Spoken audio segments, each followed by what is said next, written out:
Day 4,892 of demolition. It's taking a lot longer than I had expected. You know, it's funny. I built, I don't know, 5 RVs, played around with them, messed around, and I had totally underestimated doing a bus.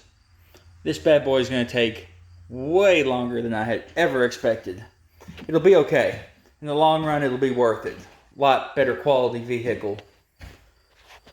I was hoping to leave these side panels to get them all cleaned up and actually keep it for the wall. Turns out I can't get this off where the seats were. I have scrubbed and tried different things. So I pulled a couple of them off to see what was behind it. Nastiness. It's okay, I knew it was there because, let's see, I've torn it all off here. But for those that don't know, behind these handles, they have these little vents. The air comes up from the bottom to defrost the windows. But I've got this side completely taken off. I'm going to have to fight this rail. I'm more than confident. I tried taking out a couple of those Phillips head bolts and broke actually 3 different screwdriver bits. I've got a couple impact ones I broke. So I'll have to figure out some way to get that off as easy as possible. Behind the walls I was talking about are these panels. And the first one I took off was just brown. I thought they did it for sound insulation or something. It is actually based off the armrest, the original interior.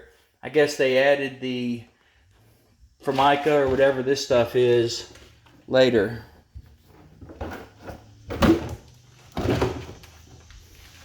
Thought that was kind of interesting. I've got pretty much all the wiring out for the 12-volt conversion. It'll start sometime.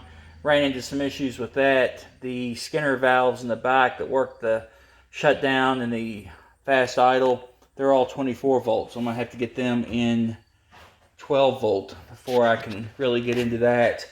I want to go ahead and get this stripped down and cleaned. I may actually wash in here one more time. And I want to give it plenty of time for the floor to dry before I put the new floor on top of it.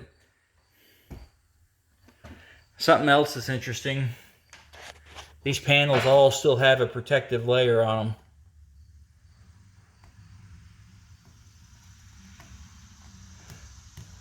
Would be cool if I could get all that off.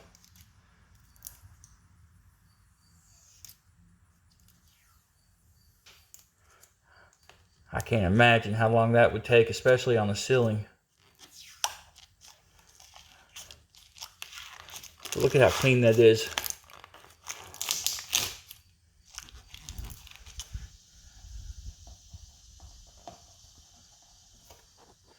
Yeah, the ceiling's the same way.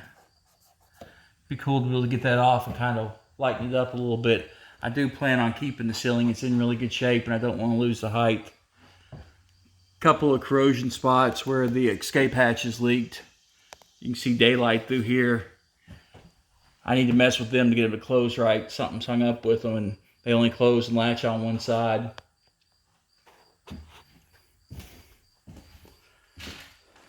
I've got to get some plywood and replace this section of floor that was rotten.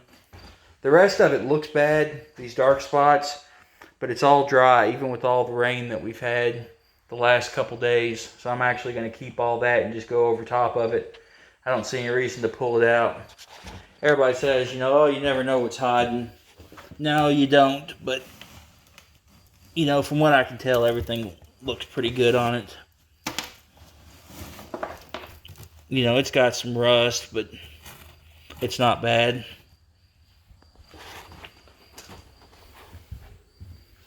A little bit of surface rust. It'd take forever to rust those cross members.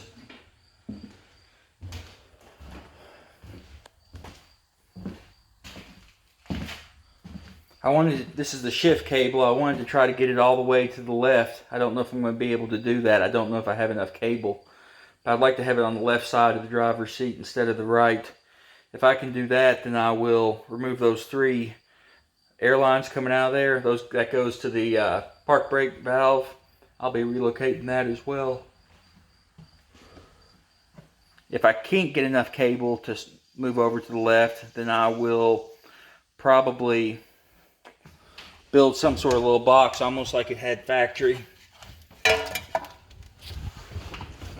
But I don't mind even if it was back here in the very back. I mean, this is still more than comfortable to reach and shift. But I think if it was on the left side, it would open this walkway up a little bit, having just a seat here. Plus, I've got that seat base that spins around. So I'd like to, I think it's going to hit the steering wheel, but it should spin around enough for me to prop my feet up here if I want to sit here while whoever's sitting on the couch or however the interior is going to be. I don't think I'm going to put a co-pilot seat up here. I might. I haven't gotten that far yet. Baby steps, as I like to say, baby steps. But this is kind of where I am at this point in time. Still taking stuff apart.